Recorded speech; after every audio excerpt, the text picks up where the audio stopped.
जी अस्सलाम वालेकुम। Lecture 1 start करते हैं। Tax practices.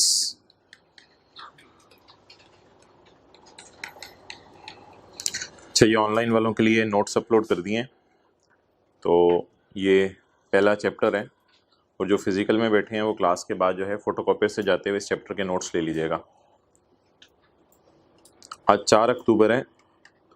अभी आई कैप की बुक हो सकता है, उम्मीद है 3-4-5 दिन में आ जाए। से मिसाल के तौर पे 10 अक्टूबर को आती है, तो फिर 11-12 अक्टूबर को हमारी बुक भी पब्लिशिंग में चली जाएगी। तो फिर उसके आते आते हो सकता है 20 अक्टूबर ही जहन में रखें, 20 अक्टूबर तक बुक्स अवेलेबल हों। ये प्रोबेबल टाइमिंग है, सारी डिपेंडेंट है आई कैप की बुक आने पे। तो बहरहाल तब तक हम नोट्स चलाएंगे।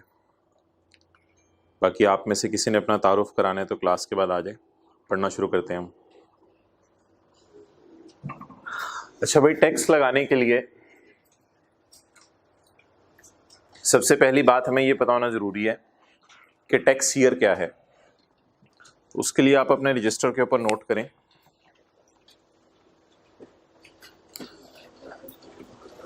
सिलेबस की ग्रेड और वो सारी चीज़ें आई कैप की बुक एक दफ़ा फाइनल आ जाए फिर डिस्कस हो जाएंगी।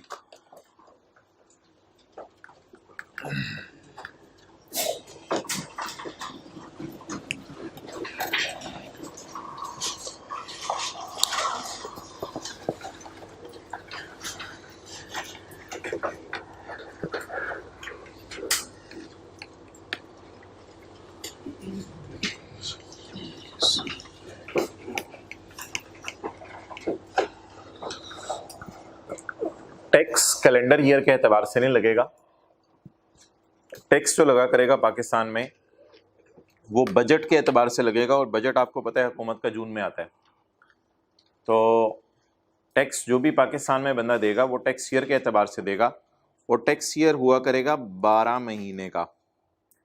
ये 12 महीने शुरू हुआ करेंगे 1 जुलाई को और ख़त्म हुआ करेंगे 30 जून को।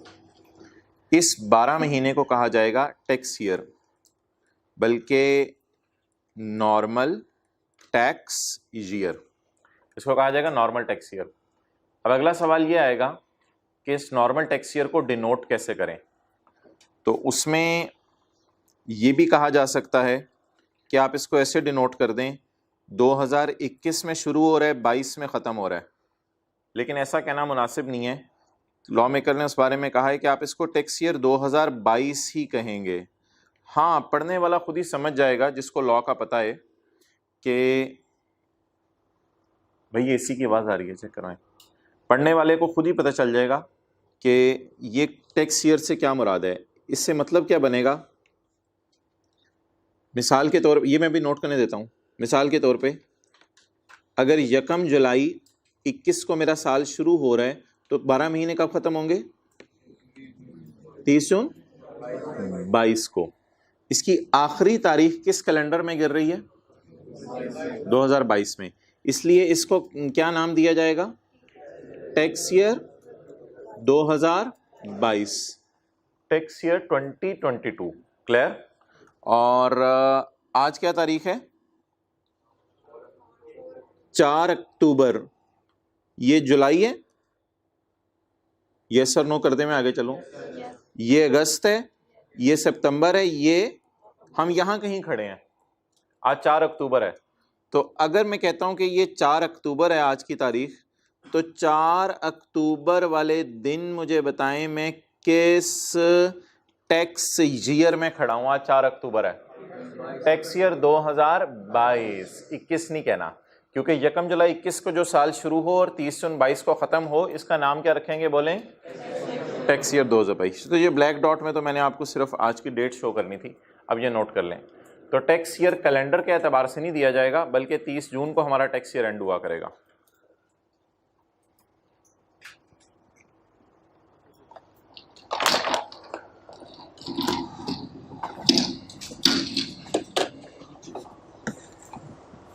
इसको उतार के लाया करना यार, आधा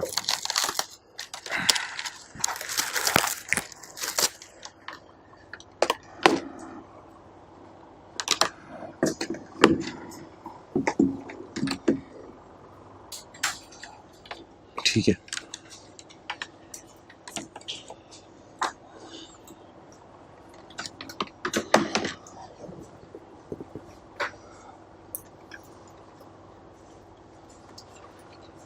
ओके अच्छा, अभी बता दें अब अगला साल कौन सा बनेगा? बोलें बोलें बोलें बोलें। 30 जून, बोले 23। ये कितने महीने बने? 12 महीने। ये कौन सा टैक्स ईयर है? Normal tax year. इसे डिनोट कैसे करेंगे? 2023 नोट कर सकते हैं आप। तो इसे टैक्स ईयर 2023 के एतबार से डिनोट करेंगे। तो टैक्स ईयर 12 महीने का अरसा हुआ करेगा, 1 जुलाई को शुरू हुआ करेगा, 30 जून को ख़त्म हो जाया करेगा। हर बंदा पाकिस्तान में अपना टैक्स इस साल को सामने रख के निकालेगा।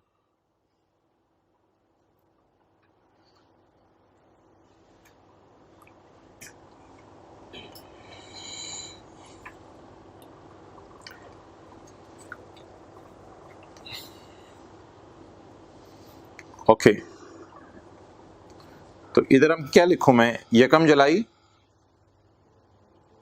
22 को जो साल शुरू होगा वो ख़त्म कब होगा? 30 जून 23। भाई इधर आ जाओ इस रो में, वो टाइम पे आया करो। 30 जून 2023। इसे डिनोट कैसे करेंगे? Tax year 2023। तो अब अगर आज के बाद आपसे कोई कहे कि ये टैक्स ईयर 2022 है, तो इसका क्या मतलब आप लेंगे? कि 1 जुलाई 11 को जो साल शुरू हुआ है और 30 जून 2022 को जो ख़त्म हुआ है उसे टैक्स ईयर 2022 कहेंगे। और 1 जुलाई 2022 को जो साल शुरू हुआ है और 30 जून 2023 को जो साल ख़त्म हुआ है उसे टैक्स ईयर 2023 कहेंगे। तो ये भी नोट करना चाहते हैं तो आप कर लें।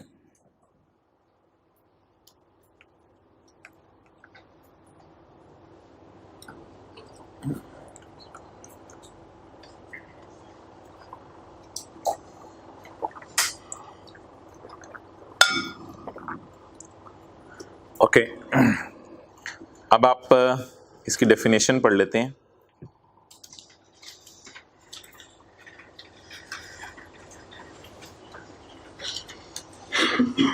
ये जिन्होंने ऑनलाइन लेट ज्वाइन किया होगा शायद उस वक्त तक तो बुक आ भी गई हो। बहरहाल ये चैप्टर 4 का पहला सफ़ा होगा, लेकिन बुक में पता नहीं इस पेज का नंबर क्या होगा जब बुक आएगी। फ़िलहाल इसका पेज नंबर मैंने 1 रखा है ताकि इस चैप्टर की तरतीब से चले। नॉर्मल टैक्स ईयर कहाँ से बात है? The tax year shall be a period of, बोलें बोलें बोलें, 12 मंथ्स। टैक्स ईयर कितने अरसे का होगा? 12 महीने का होगा। चलें क्लास के बाद देख लें। Tax year shall be a period of 12 months. ये 12 महीने का होगा, ending on 30th June. And कब हुआ करेगा? 30th June. Here in after, इसके बाद रेफर टू एज, इसे कहा जाएगा नॉर्मल टैक्स ईयर। इसके बाद इसे कौन सा टैक्स ईयर कहा जाएगा? तो जो टैक्स ईयर 1 जुलाई को शुरू हो और 30 जून को ख़त्म हो इसे नॉर्मल टैक्स ईयर कहा जाएगा। And shall be denoted bye, और इसको लिखा कैसे जाएगा?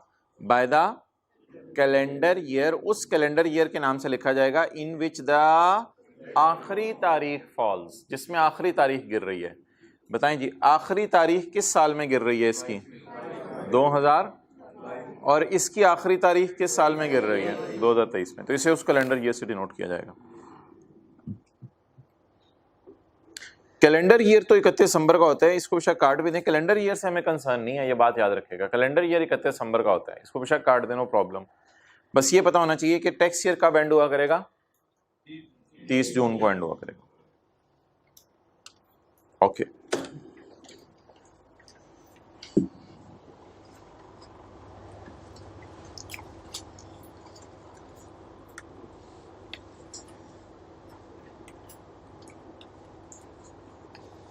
जी भाई, 1 जुलाई 2013 ये कब एंड होगा? 30 जून 14 को। कितने महीने का होगा? इसे कौन सा टैक्स ईयर कहा जाएगा? Normal tax year. डिनोट कैसे किया जाएगा? 2014 से, जिसमें आखिरी तारीख गिर रही है। अच्छा, अगर ये बंदा हुकूमत से रिक्वेस्ट करे कि मेरे बाहर के मुल्क में पेरेंट कंपनी है, उसका ईयर एंड 31 मार्च है, तो हुकूमत आप मुझे इजाज़त दे दें मेरा भी ईयर एंड 31 मार्च हो जाए, और हुकूमत इसको इजाज़त दे दे, तो फिर 31 मार्च 2014, 31 मार्च 14 तो मुझे यहाँ लग रहा है, पता नहीं आप लोगों को क्यों उधर लग रहा है। 31 मार्च 14 तो गुजर चुका, थोड़े होश के नेल लें, होश के नाखून सोचें।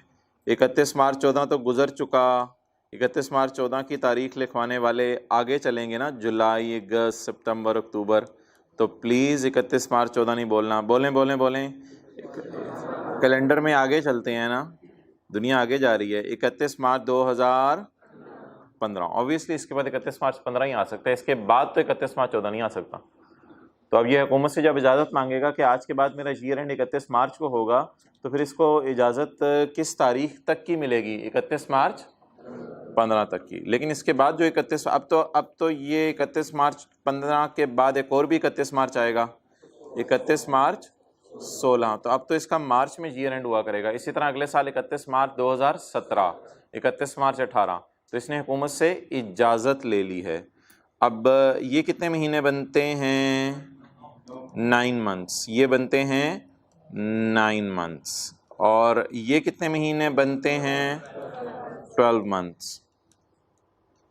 ओके, ये हो गया नॉर्मल। नॉर्मल मीन्स सादा, और स्पेशल मीन्स तिल वाला।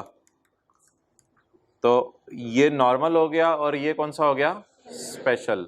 और नॉर्मल और स्पेशल के दरमियान कीमे वाला, ट्रांजिशनल। ट्रांजिशनल बोलें,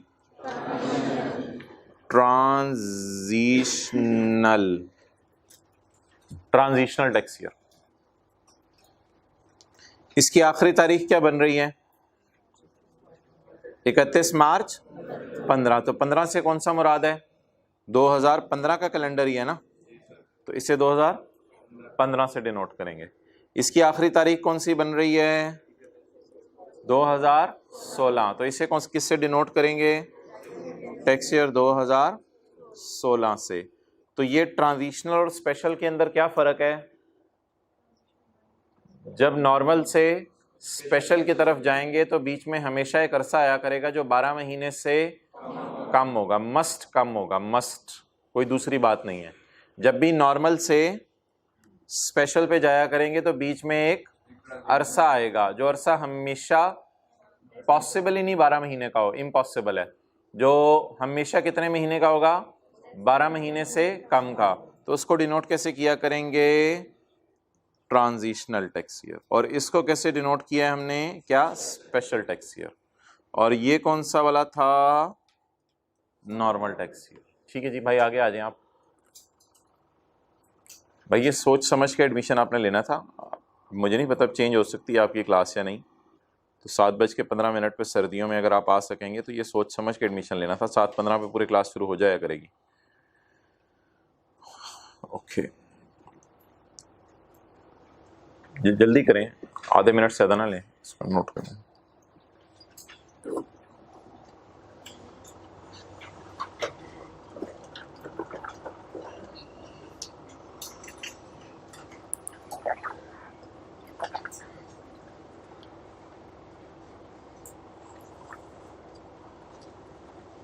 ये लास्ट रो में थोड़ी जगह बना दी, इधर इधर हो जाए, उधर एंड पे तंग।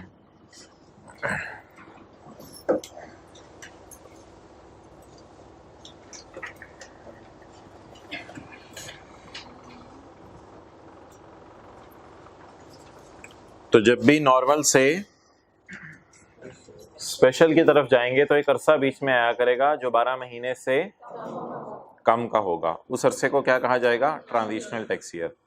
और अब अगर मैं बात करूं आपसे कि ये 31 मार्च 17 है, तो फिर तो ये कितने महीने हैं? 12 महीने। लेकिन 30 जून को एंड नहीं हो रहा, इसलिए इसको क्या कहा जाएगा? Special tax and so on. हाँ, स्पेशल से दोबारा नॉर्मल पे भी वापस आ सकता है ये, लेकिन फिलहाल हम इसे नॉर्मल से स्पेशल पे लेके गए हैं।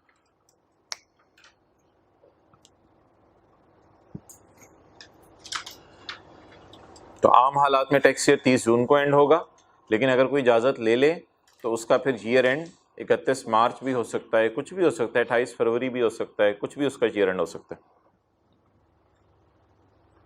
ओके, अब आ जाए जी subsection 2 special tax year. Second row में जगह बना दें।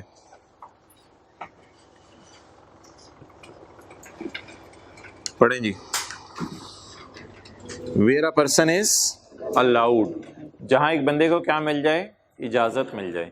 Where a person is allowed to use a different from, different क्यों होगा नॉर्मल से, क्योंकि 12 महीने का तो है लेकिन 30 जून को एंड है। ये दोनों 12 महीने के, नॉर्मल भी 12 महीने के, स्पेशल भी 12 महीने का, लेकिन ये कब एंड नहीं हो रहा, 30 जून को एंड नहीं हो रहा।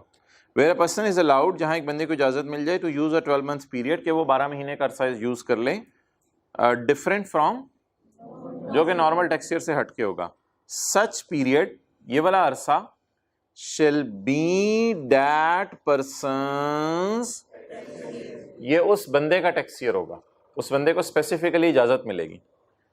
ये जरा बड़ी इंपॉर्टेंट चीज़ है कि अलाउड, आपको पहले इजाजत लेनी पड़ेगी हुकूमत की तरफ से। अगर आप इजाजत नहीं लेंगे तो फिर आप चेंज नहीं कर सकते साल। हेयर इन आफ्टर, इसके बाद रेफर टू एज, इसका नाम हम क्या रख देंगे, special tax year. And shall be denoted bye, और इसको डिनोट किया जाएगा।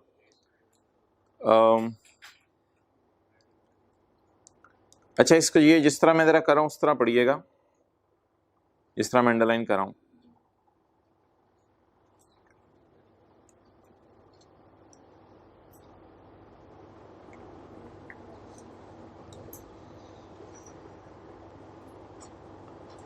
जी आप पढ़ें।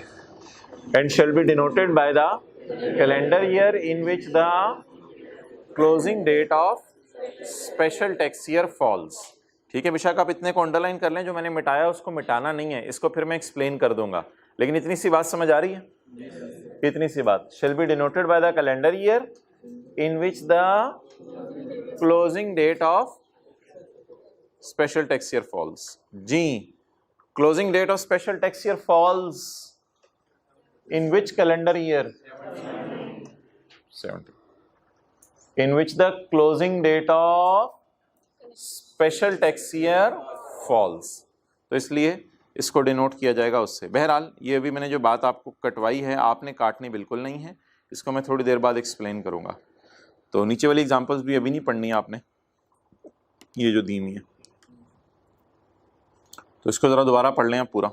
Where a person is allowed to use a 12 months period, जहां एक बंदे को 12 महीने इस्तेमाल करने की इजाजत मिल जाए, डिफरेंट फ्रॉम, ये नॉर्मल टैक्स ईयर से हटके होंगे। सच पीरियड, ये वाला अरसा, shall be that persons tax year, ये उसका अपना टैक्स ईयर होगा, और इसको डिनोट किया जाएगा by the calendar year in which the last date of special tax year falls, जिसमें आखिरी तारीख फॉल करे स्पेशल टैक्स ईयर। ओके, अच्छा भैया, अब सवाल ये है कि आपने इजाज़त किससे लेनी है टैक्स ईयर चेंज कराने के लिए। तो उसमें जो एडमिन अथॉरिटीज़ हैं वो आप अपने रजिस्टर पे लिख लें, एडमिन अथॉरिटीज़। तो पाकिस्तान में हाईएस्ट जो एडमिन अथॉरिटी है जो देखती है टैक्स लॉ को, वो पाकिस्तान क्रिकेट बोर्ड है, FBR, federal board of revenue. और इसके बाद है चीफ कमिश्नर, चीफ कमिश्नर, नहीं छुट्टी नहीं हुई, और इसके बाद है कमिश्नर, FBR, चीफ कमिश्नर और कमिश्नर।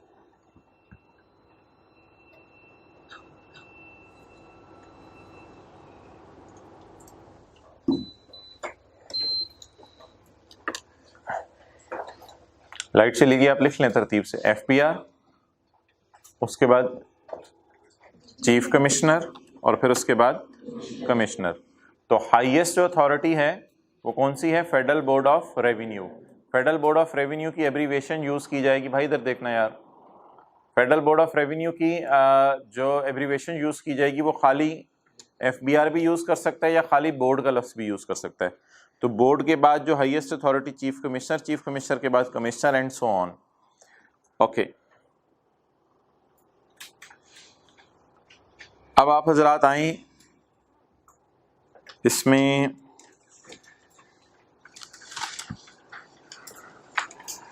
टू ए की तरफ।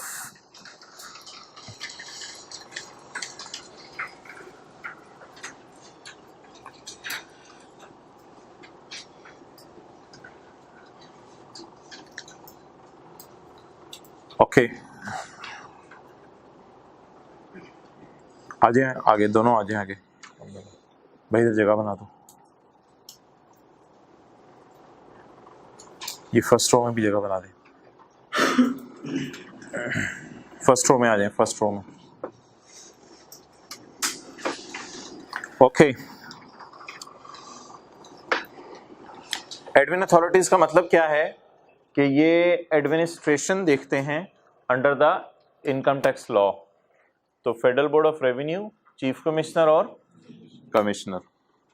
अच्छा, अब आपने अगर अपना टैक्स ईयर चेंज करवाना है, आपने अपना टैक्स ईयर चेंज करवाना है, नॉर्मल से स्पेशल की तरफ जाना है या स्पेशल से वापस, तो उसके लिए तरीका क्या होगा? उसके लिए डिपेंड करता है कि आप एक पर्सन हैं या क्लास ऑफ पर्संस हैं।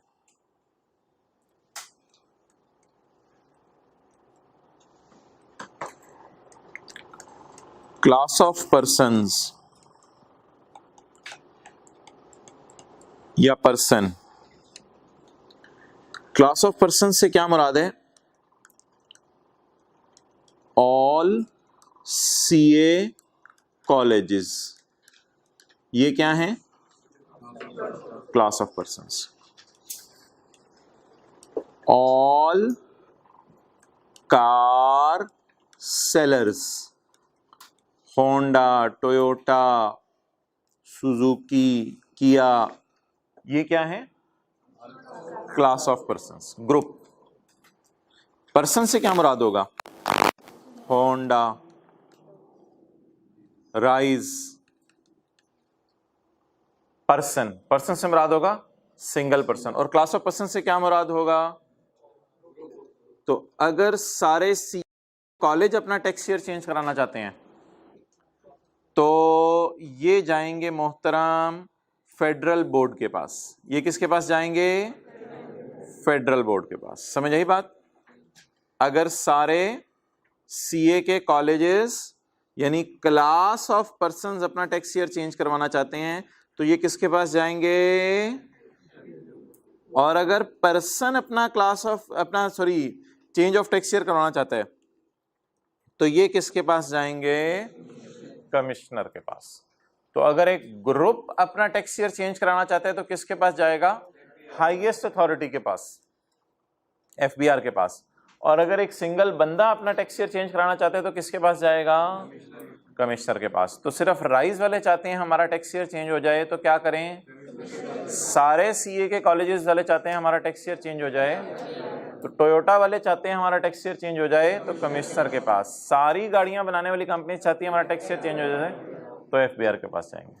तो इट डिपेंड्स कि आप क्लास ऑफ पर्संस हैं या सिंगल पर्सन है। ओके,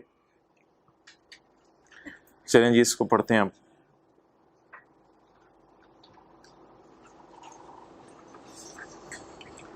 द बोर्ड से क्या मुराद है? 2A अब हम पढ़े हैं। ये ना ये है सेक्शन, इसको कहते हैं सेक्शन। और 74 हम पढ़े हैं लॉ का, और इसको कहते हैं सब सेक्शन। बहरहाल ये कोई इतनी जरूरी बात नहीं है। अच्छा, the board in case of group of persons having a, जिनका पहले से कौन सा साल था? मे परमिट टू यूज उन्हें स्पेशल से किस पे जाने देंगे? नॉर्मल पे। और दरमियान में क्या लिखा हुआ है? Through official gazette. गजट कुछ भी नहीं है, लिख सकते हैं आप ऊपर, एक डॉक्यूमेंट सा होता है जो हुकूमत हर साल प्रिंट करती है जून में, जिसमें बताती है किन किन लोगों को हमने इजाज़त दी। जैसे बजट एक लफ्ज़ होता है, या कोई भी सर्कुलर, कोई भी चीज़ जो हुकूमत नोटिफिकेशन समझ लें आता है जैसे हुकूमत का, तो गज़ट एक प्रॉपर डॉक्यूमेंट होता है जिसमें हुकूमत लिखती है कि इन लोगों को हमने स्पेशल से नॉर्मल पे जाने दिया है। तो गज़ट के लफ्ज़ से आपको इतना कंसर्न नहीं होना चाहिए। बहरहाल ऑफिशियल गज़ट एक सफ़ा होगा, एक डॉक्यूमेंट होगा जिसमें ये बात लिखी होगी कि हमने आपको जाने दिया है स्पेशल से नॉर्मल में। और similarly in case of class of persons having normal, इनको किसकी तरफ जाने दिया जाएगा? स्पेशल। और इंग्लिश वही लिखी हुई है, through official gazette. Official gazette एक सफ़ा होगा जिसमें ये लिख के बता दिया जाएगा कि आपको इजाज़त मिल गई है। ओके। कुछ शुगर बनाने वाली कंपनीज इकट्ठी गई थी, तो हुकूमत ने इनको 30 सितंबर ईयर एंड की इजाज़त दे दी हुई है, ये आपने याद नहीं करना। और कुछ इंश्योरेंस और बैंकिंग कंपनीज गई थी, इनको हुकूमत ने 31 दिसंबर की इजाज़त दे दी हुई है। ओके। अब जी किसने टैक्स ईयर चेंज करा लिया? क्लास ऑफ पर्सन्स ने। अब किसने कराना है? आ पर्सन, सिंगल पर्सन। तो उसके लिए आप पॉइंट 3 पढ़ लें खुद ही।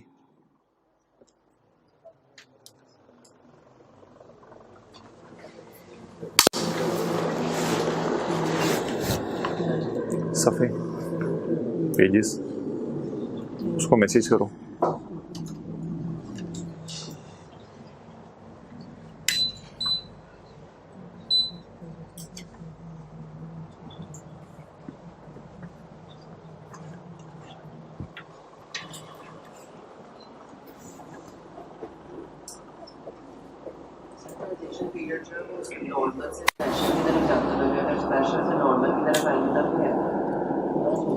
पॉइंट 3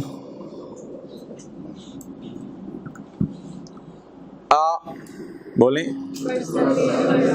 मैं कुछ और बोलने को कह रहा हूँ, आप कुछ और बोल रहे हैं। बोलें आ पर्सन, यानी एक बंदे की बात हो रही है, ग्रुप ऑफ पर्सन्स की बात नहीं हो रही। A person may apply in writing to commissioner, एक बंदा ग्रुप ऑफ पर्सन्स नहीं, एक बंदा कमिश्नर को एप्लीकेशन देगा इन राइटिंग, लिख के देगा। टू अलाउ हिम, खुदा के लिए मुझे इजाजत दे दो। टू यूज मैं 12 महीने यूज करना चाहता हूँ। अदर देन सादा खा खा के थक गया हूँ। एज अ तिल वाला। And the commissioner may allow him, और कमिश्नर कहेगा ले खा तिल वाला। And the commissioner may allow him. अच्छा, इजाजत एप्लीकेशन कौन देगा? पर्सन यानी टैक्स पेयर। और इजाजत कौन देगा? कमिश्नर। तो ऑर्डर कौन पास करेगा? Order commissioner. Order will be passed by commissioner. If the condition mentioned below is fulfilled, अगर ये वाली कंडीशन पूरी हो जाए तो आपको इजाजत मिल जाएगी। ये कंडीशन क्या है वो बाद में देखते हैं। सिमिलरली पॉइंट 4 तो बिल्कुल आसान है, क्योंकि पॉइंट 3 में क्या था? नॉर्मल से, और 4 में क्या है? स्पेशल से नॉर्मल की तरफ जाएगा। तो नॉर्मल की इजाज़त ले रहे हैं, और पहले से कौन सा यूज़ करा था? Special tax year. तो 4 में ये है, अ पर्सन यूजिंग तिल वाला may apply in writing to commissioner to allow him to use सादा टैक्स ईयर। कहते थक गया हूँ तिल खा खा के, सादा। And the commissioner may allow him, commissioner उसको इजाज़त दे देगा। और वही इंग्लिश लिखी है, the order will be passed by if the condition mention below is fulfilled. अब वो कंडीशन क्या है, वो शर्त क्या है जो आपने पूरी करनी है? Commissioner shall grant permission, commissioner आपको इजाजत दे दिया करेगा to change the tax year, अगर आप टैक्स ईयर बदलना चाहें फ्रॉम सादा टू तिल और टिल टू सादा, ओनली इफ द बंदा हैज शोन अशद ज़रूरत। अगर आप अशद ज़रूरत शो करें, यानी कि आप कहते हैं यार बाहर के मुल्क के अंदर मेरी पेरेंट कंपनी है जिसने मेरे शेयर ख़रीदे हुए हैं, तो उनका ईयर एंड 31 मार्च को होता है, तो मेरा भी ईयर एंड 31 मार्च को करने दें। या सीए के कॉलेजेस वाले कहें कि 30 जून को हमारा ईयर एंड होना बड़ा मुश्किल है, हमें आप ऐसा करें 30 जून को तो सेशन अभी चल रहा होता है, सितंबर में जाके क्लासें एंड होती हैं, तो सितंबर हमारा ईयर एंड कर दें। या मार्च में जाके क्लासें एंड होती हैं, मार्च में हमारा ईयर एंड कर दें। दिसंबर ईयर एंड या जून ईयर एंड सीए के कॉलेज वाले कहें हमें समझ नहीं आती, जून में तो बल्कि क्लासेस बड़े अरूज पे चल रही होती हैं, जुलाई अगस्त में कहीं जाके क्लासें ख़त्म होती हैं। तो कोई भी कंपेलिंग नीड आप शो कर दें तो कमिश्नर मान सकता है, जिसमें आपको वो इजाज़त दे देगा। तो कंडीशन क्या थी जी? कंडीशन ये है कि आपने क्या शो करनी है? कंपेलिंग नीड, अशद ज़रूरत आपने शो करनी है। मेरी जान चली जाएगी अगर मैं टेक्सचर चेंज ना करें तो। द कमिश्नर में impose conditions while giving permission, तो कमिश्नर इजाज़त देते हुए शराइत लगा सकता है। शर्त कोई भी लगा सकता है। मिसाल के तौर पे वो ये शर्त लगा सकता है कि ये इजाज़त मैं आपको 5 साल के लिए दे रहा हूँ, 5 साल तक आप स्पेशल यूज़ करो, फिर दोबारा नॉर्मल पे आ जाना। कोई भी शर्त अगर कमिश्नर, अबू मैं लेट आ सकता हूँ, जी बेटा लेट आ जाओ लेकिन 5 दिन तक, बस इसके बाद लेट नहीं आना, तो शर्त कोई भी अगला बंदा लगा सकता है। तो कमिश्नर कोई भी शर्त लगा सकता है, कंडीशन लगा सकता है, फिर आपको उस कंडीशन को फॉलो करना पड़ेगा। ओके, ये पढ़ लें 3, 4, 5 दोबारा।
अच्छा जी, पॉइंट 6। अच्छा, प्रिंसिपल साहब से आपने जो है वो एक पर्ची लिख के प्रिंसिपल साहब के कमरे में भेजी, भाई मुझे इजाज़त दे दें, मैं क्लास में लेट आया हूँ, तो टीचर मुझे एंटर नहीं होने दे रहा, प्लीज़ मुझे इजाज़त दे दें, आपकी तरफ से इजाज़त मिल जाएगी, टीचर एंटर होने देगा। तो प्रिंसिपल साहब ने उस पर्ची के ऊपर लिख के अंदर से भेज दिया नॉट अलाउड, तो आपको इजाज़त नहीं है। अब आप दिल में ये आएगा आपके फ़ौरन कि यार एक दफ़ा मेरी बात तो सुन लेते, मुझे कमरे में बुला ही लेते, हो सकता है मैं कोई ऐसा आर्गूमेंट देता जिससे उनके दिल में बात आ जाती। तो यही बात पॉइंट 6 के अंदर उसने लिखी है। कमिश्नर को आपने इजाज़त मांगी कि मुझे किससे जाने दो, नॉर्मल से स्पेशल पे जाने दो। अब ये नहीं होगा कि कमिश्नर आपके घर जवाबी लिफाफा भेज देगा, you are not allowed. Law maker कहते हैं ये मुनासिब बात नहीं है। आप जाएं, कमिश्नर आपको इजाज़त देगा, अपने कमरे के दरवाजे खोलेगा, आप उसके कमरे में जाएंगे, उससे बात करेंगे, उससे अपने आर्गूमेंट ज़बानी भी पेश करेंगे। एक तो आपने आर्गूमेंट्स एप्लीकेशन में लिख के दे दिए होंगे ना, मे अप्लाई, ये तो आपने एप्लीकेशन भेजी थी सिर्फ, लेकिन ये फैसला सुनाने से पहले कि आपको नॉर्मल से स्पेशल पे जाने की इजाज़त देनी है या नहीं, कमिश्नर आपको एक दफ़ा बुलाएगा और आपकी हियरिंग करेगा, यानी आपकी बात सुनेगा, सुनने के बाद फैसला सुनाएगा। और अगर बाद में कमिश्नर डिसाइड करता है कि मैंने आपको इजाज़त नहीं देनी, तो फिर तहरीरी तौर पे लिख के देगा कि मैं आपको इजाज़त नहीं देता और इजाज़त ना देने की वजह क्या है ये भी बताएगा। पॉइंट 6, ये जो मिसाल कोई दी जाती है तभी याद रहती है जब उसी दिन जाके घर में पढ़ लें। अगर आप उसी दिन घर में नहीं पढ़ेंगे तो फिर अगले दिन याद करना मुश्किल होता है। और ये सारी बातें साथ साथ याद करनी है, ये कोई पेपर में सफ़े लेके जाने की याद नहीं है ये वाले। तो ये आज आपने याद करके सारा लिखना है, क्योंकि ये जो आज वाला है ये फिर टाइम नहीं मिलेगा। और बाद में जब कोई 30-40 क्लासें गुजर जाती हैं तो फिर बच्चे रोते हैं कि काश हम साथ साथ याद कर लेते। लेकिन ऑब्वियसली मुझे पता है आप लोग इस वक्त घर से नियत करके आए हुए हैं, इस दफ़ा तो साथ साथ पढ़ना है। नहीं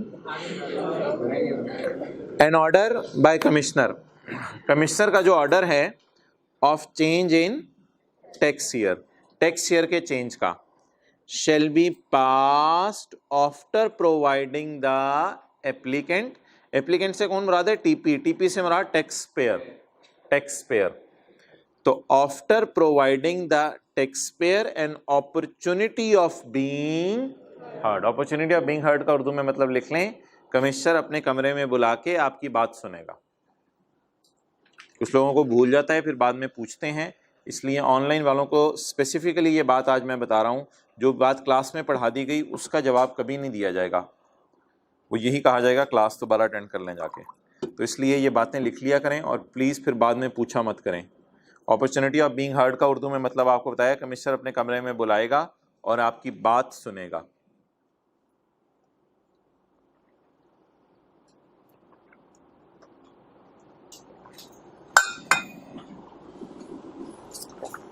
अच्छा जी, और अगर आपकी बात सुनने के बाद कमिश्नर इस नतीजे पे पहुंचे कि आप गंदे बच्चे हैं, आपको टैक्स ईयर चेंज करने की इजाज़त नहीं है, तो फिर क्या होगा? If the application is rejected का क्या मतलब है कि नॉर्मल से स्पेशल की इजाज़त मांगी थी, नहीं मिली, अब आप तरसते रहेंगे, बस लोगों को देखा करेंगे तिल वाला नान खाते हैं, आप सादा ही खाते रहेंगे।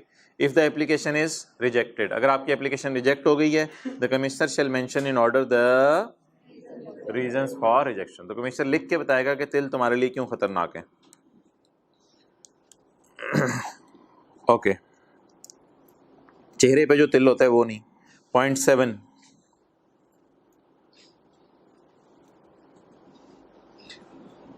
अच्छा जी,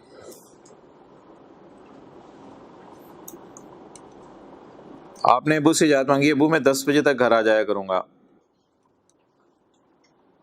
ठीक है बेटा, तुम आ जाया करो, 10 बजे तक घर आ जाया करो। चंद दिन बाद आपकी हरकतें देख के अबू ने इजाज़त वापस ले ली, तुम 6 बजे घर आ जाया करो, ये इजाज़त अबू ने वापस ले ली। तो कमिश्नर ने आपको नॉर्मल से स्पेशल पे जाने की इजाज़त दे दी, नॉर्मल से स्पेशल पे जाने की इजाज़त दे दी।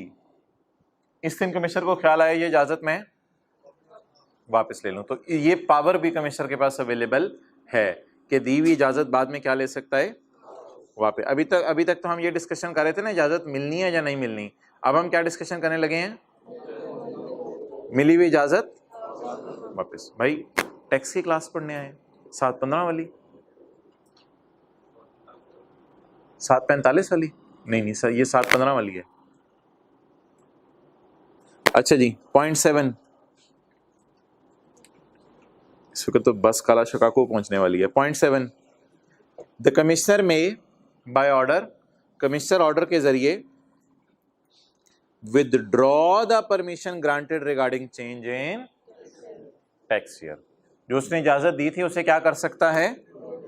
विदड्रॉ कर सकता है। तो जी मैं पढ़ाऊंगा, फीस पूरी दी हुई ना, रिलैक्स करें। तो विदड्रॉ पॉइंट 7 की हेडिंग बनेगी। तो विदड्रॉ करने की इजाजत है, यानी विदड्रॉ करने की पावर कमिश्नर के पास अवेलेबल है, दी गई इजाजत कमिश्नर वापस ले सकता है।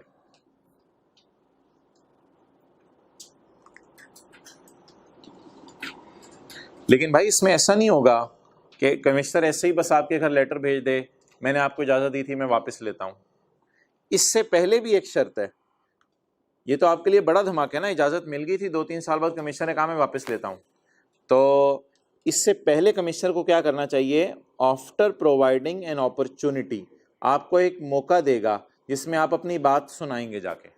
After providing N opportunity of being heard, आपकी बात सुनी जाएगी। अगेन इस बात का वही मतलब है, कमिश्नर साहब आपको अपने कमरे में बुलाएंगे, आपकी बात सुनेंगे और कहेंगे भाई आप गंदे बच्चे हो, मैं आपको जो इजाज़त दी थी मेरे से गलती हो गई, मैं वो इजाज़त वापस लेना चाहता हूँ। आप अपने आर्गूमेंट्स पेश करेंगे, कमिश्नर कन्विंस ना हो सका तो इसी सूरत में कमिश्नर जो है अपनी दी गई इजाज़त विड्रॉ कर लेगा, वापस ले लेगा।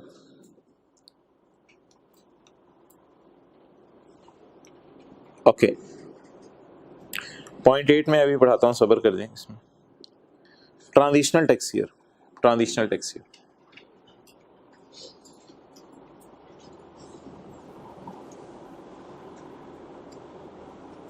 जी,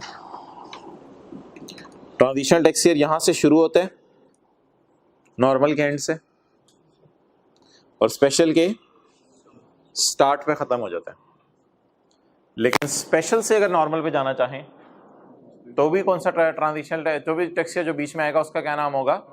ट्रांजिशनल टैक्स ईयर। तो ट्रांजिशनल टैक्स ईयर कितने अरसे का होता है वो बताने लगा है। इसका एंडिंग पॉइंट क्या होता है और इसका स्टार्टिंग पॉइंट क्या होता है, पढ़ें जी।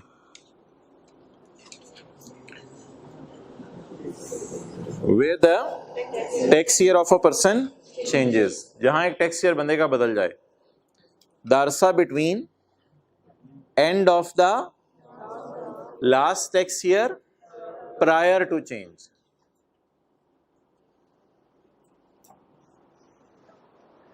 End of last tax year prior to change, बोलें end of। ये क्या मैं अल्हम्दुलिल्लाह पढ़ता हूँ, आप रब्बिल आलमीन पढ़ते हैं आगे से, जो मैं पढ़ा हूँ वो पढ़ो। एंड ऑफ बोलो। हाँ आप, अच्छा, end of last tax year prior to change. अच्छा, और फिर आगे क्या लिखा हुआ है बताएं? And the date on which the change tax year and the date on which changed tax year commences। changed कौन सा वाला है? वो तो उसने स्पेशल की एप्लीकेशन दी हुई है ना, तो इसको changed कहेंगे। इसे क्या कहेंगे? prior to change, और इसे changed। अब जरा बताएं क्या बनेगी English? the transitional tax year shall be a tax year। देख लें अभी, देख के बोलें, देख के where the tax year of a person changes the period between end of last tax year prior to and the date on which changed year commences। इन दोनों के अरसे के दरमियान को क्या कहा जाएगा? Transitional tax year. भाई ये फर्स्ट रो से बांटना शुरू कर दो जिसके पास कॉपी नहीं है।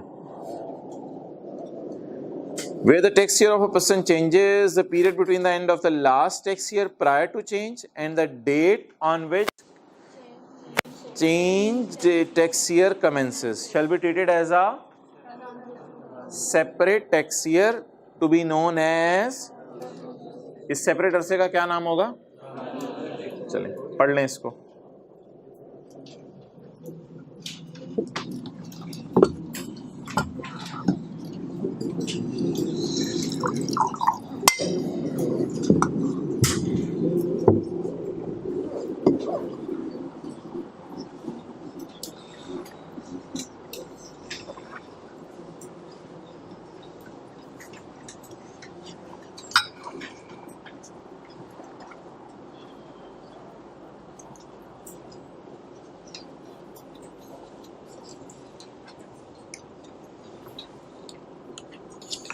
Where the tax year of a person changes the arsa between end of the last year prior to change, end of last year prior to change and the date on which change year commences। तो prior to change वाला था normal हमारा, ये prior to change वाला था 2000। चलिए मैं देखाता हूँ, नहीं अब रहने दे, अब मैं देख क्या था। ये प्रायर टू चेंज वाला है and the date on which changed, ये 16 है।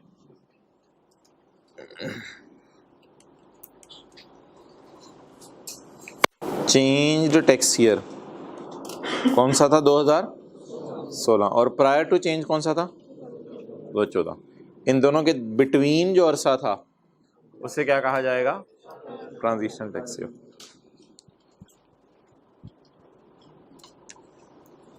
ओके 11, ये 3 ऑर्डर हैं 3, 4 और 7। 3 में आपको इजाजत मिली थी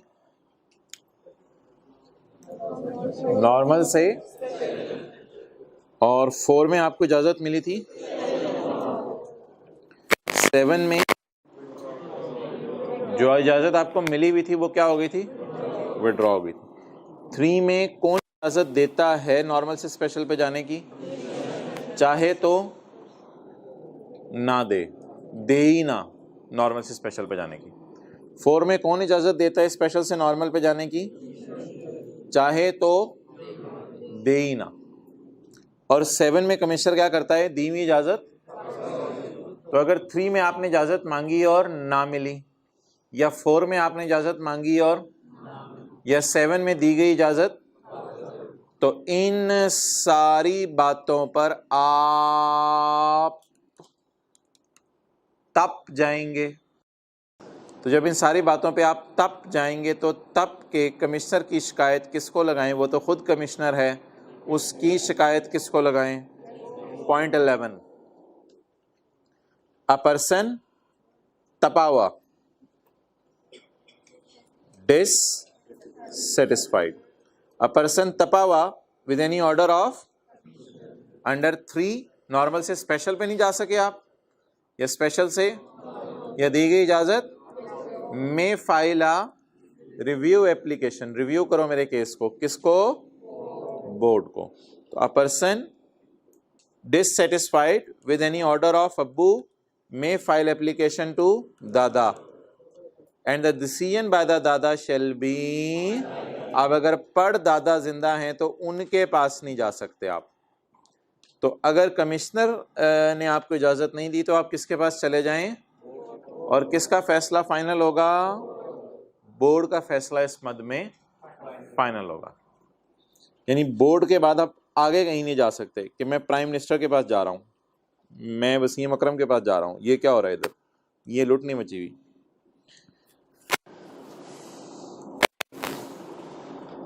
ये पॉइंट 8 कोई इतनी इंपॉर्टेंट चीज़ नहीं है। बहरहाल an order of change in tax year shall take effect from the first day of special tax year. इसको ज़रा मैं थोड़ी देर के लिए मिटा रहा हूँ, फिर मैं इसको लिखता हूँ। An order of change in tax year shall take effect from the first day of special tax year. ऐसे ही लोगों ने सवाल पूछा कि कमिश्नर ने इजाज़त दे तो दी है नॉर्मल से किस पे जाने की, स्पेशल पे। कमिश्नर ने इजाज़त दे तो दी है नॉर्मल से स्पेशल पे जाने की, तो सवाल हमारा ये अराइज होता है कि अगर हम नॉर्मल से स्पेशल पे चले जाएं तो फिर what will be the effective date of order. तो इस सूरत में जो इफेक्टिव डेट है ऑर्डर की, यानी जिस दिन से आपको इजाज़त है स्पेशल यूज़ करने की, वो आप मुझे बताएं क्या है। इफेक्टिव डेट ऑफ ऑर्डर, जिस दिन से आपको इजाज़त मिल गई है स्पेशल टैक्स ईयर यूज़ करने की, वो है जी 1 अप्रैल 2015। ये तारीख है, देखें इधर 1 अप्रैल 15। असल में कुछ लोगों ने राय दी थी कि 1 जुलाई 14 है, लॉ में करने का नहीं, ये इफेक्टिव डेट नहीं है। असल में आपने ट्रांजिशनल की इजाज़त नहीं मांगी, आपने किसकी इजाज़त मांगी है, नॉर्मल से स्पेशल पे जाने की। तो what is the first date of special, 1 April 15। 31 March 15 से अगला दिन कौन सा है, 1 अप्रैल 15।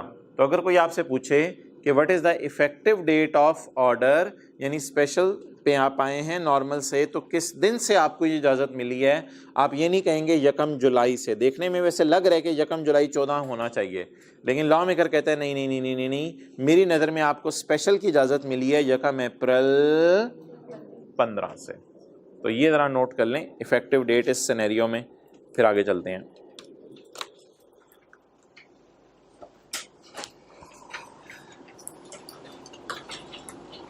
इसी वाले सिनेरियो में जाके लिख लें, और कहाँ लिख रहे हैं, जो डायग्राम बनाई हुई है वहीं जाके लिखना है। इतना तो ना आप बताना पड़े आपको।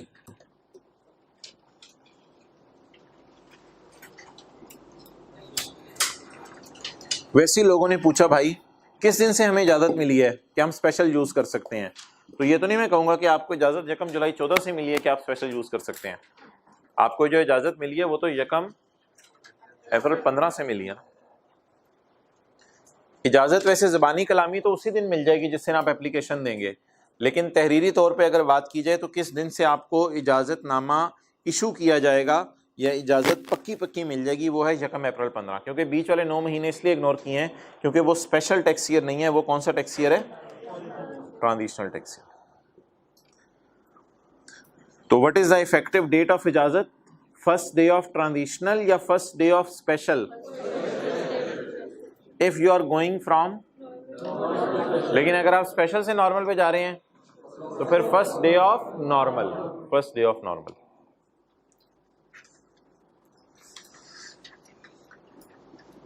Point 8, an order of change in shall take effect from the order of change in tax year shall be effective from the first day of special tax year। लेकिन अगर आप स्पेशल से नॉर्मल पे जा रहे हैं तो फिर first day of normal tax. Transitional के पहले दिन ही लेना, बस ये एहतियात है ट्रांजिशनल का। तो अगर कभी पूछ ले इफेक्टिव डेट क्या है तो आपने किसकी बतानी है? अगर नॉर्मल से स्पेशल पे जा रहे हैं तो स्पेशल की पहली वाली तारीख। ओके, अच्छा ये नोट्स अब आपने फोटोकॉपियर से लेने हैं, ऑनलाइन क्लासेस में तो अपलोडेड हैं।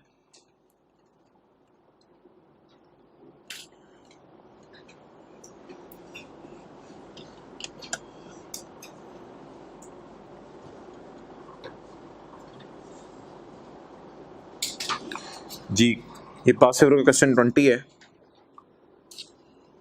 Under the provision income tax ordinance नहीं है ना, बताया फोटोकॉपी से लेने हैं नोट्स। एक्सप्लेन द फॉलोइंग, क्या क्या 3 मार्क्स हैं, क्या लिख के आएंगे? Explain special tax year, explain transitional tax year, क्या लिख के आएंगे बताएं? स्पेशल वाले में क्या लिख के आएंगे? कौन सा पॉइंट? पॉइंट 2। ये काफ़ी है 3 मार्क्स के लिए? जी बिल्कुल काफ़ी है, इससे ज़्यादा आगे लिखने की ज़रूरत नहीं। स्पेशल में ये तो नहीं बताएंगे स्पेशल से नॉर्मल पे भी जा सकते हैं, बिल्कुल बताने की ज़रूरत नहीं है। सिर्फ क्या कह रहा है? एक्सप्लेन स्पेशल, तो सिर्फ क्या लिख के आएंगे? बस ये पॉइंट 2 की 3 लाइन है। फिर अगला सवाल क्या है? एक्सप्लेन ट्रांजिशनल टैक्स ईयर, तो इसमें क्या लिख के आएंगे? बस सिर्फ पॉइंट 9। इधर उधर जाने की जरूरत नहीं, इधर उधर जाएंगे परेशान होंगे। ओके,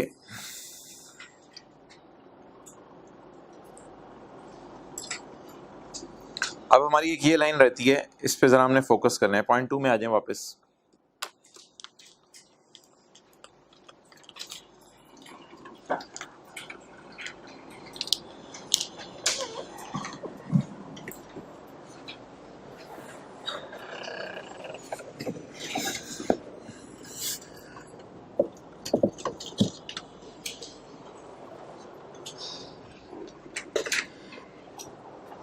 इधर आ जाओ भाई।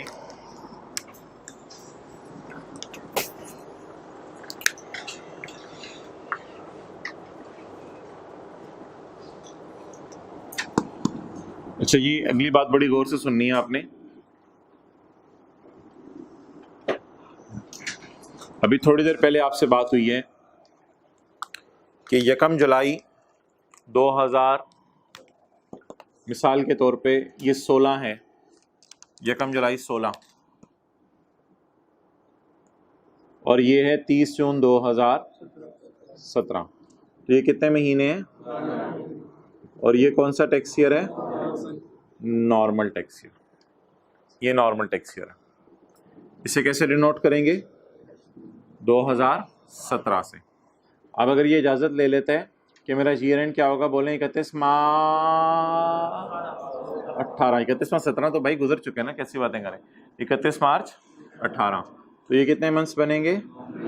9 मंथ्स। और ये कौन सा ये होगा ट्रांजिशनल टैक्स ईयर 2018। क्लियर? असल में इसको देखना ऐसे होता है कि इसके बाद कौन सा वाला 30 जून आ रहा है, बस ऐसे देखना होता है। जरा गौर से सुनिएगा, ये डिनोट कैसे करने हैं। इसके बाद कौन सा वाला 30 जून आ रहा है, बताएं इसके बाद कौन सा वाला 30 जून आ रहा है? इसके बाद 30 जून 18 आ रहा है, इसलिए इसको कैसे डिनोट करेंगे? टैक्स ईयर 2018 से डिनोट करेंगे। क्लियर? अच्छा जी, इस 31 मार्च 19 कितने महीने बने? 12 महीने। ये कौन सा बन गया? स्पेशल। एक सवाल का जवाब दें, इसके बाद कौन सा 30 जून आ रहा है? बोले बोले बोले, इसके बाद कौन सा 30 जून आ रहा है? 30 जून 2019। इसलिए इसको कैसे डिनोट करेंगे?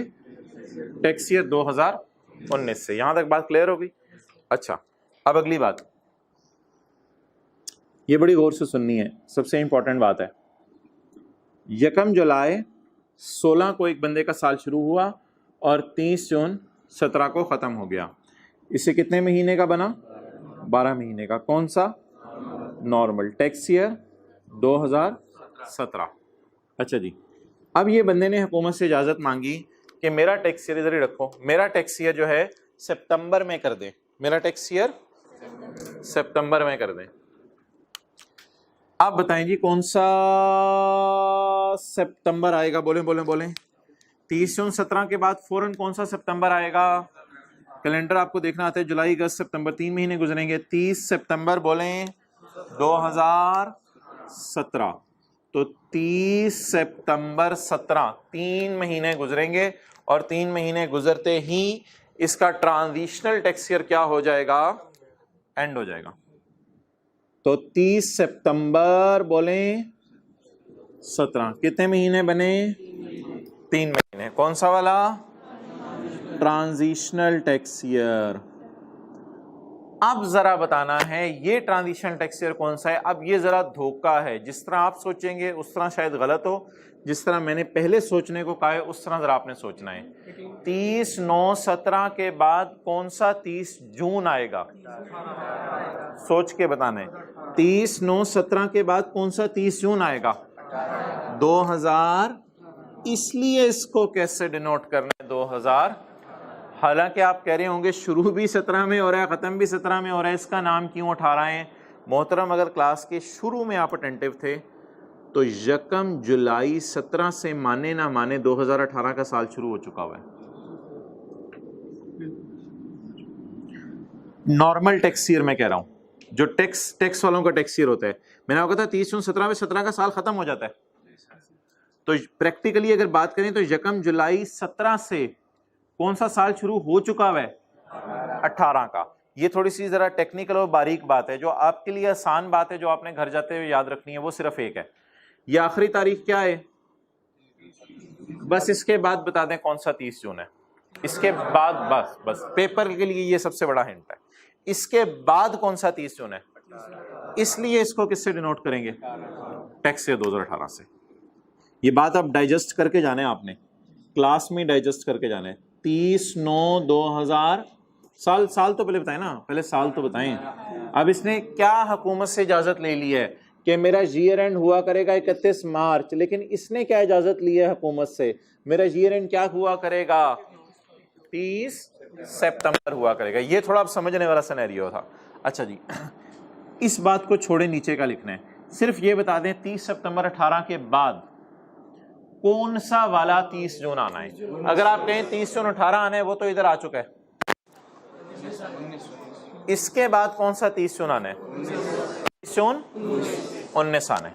जब वो 30 जून 19 आना है तो उस 19 के साल को कैसे नोट करेंगे? टैक्स ईयर 2019 से। इसलिए इसको क्या कहा जाएगा? बोले बोले स्पेशल टैक्स ईयर 2019। नोट करें।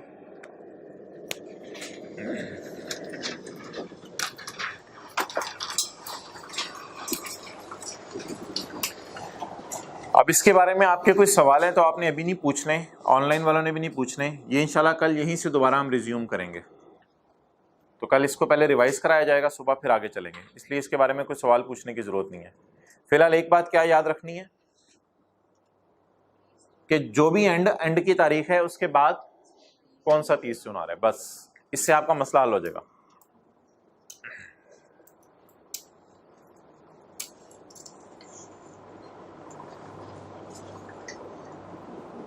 भाई इतना टाइम नहीं है खूबसूरतियों का, ध्यान दे, छिक के रख भाई, जल्दी कर।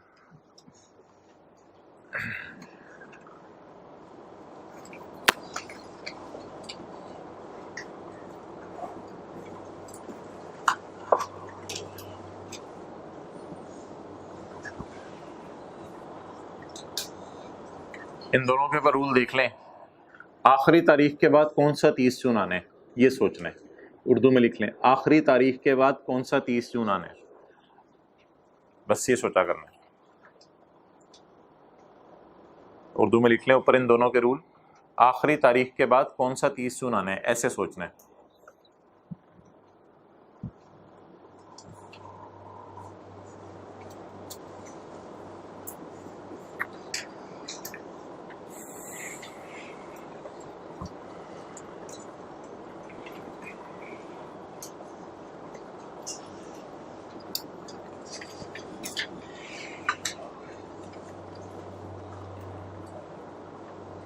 फोटोकॉपी से नोट्स लेके आइएगा।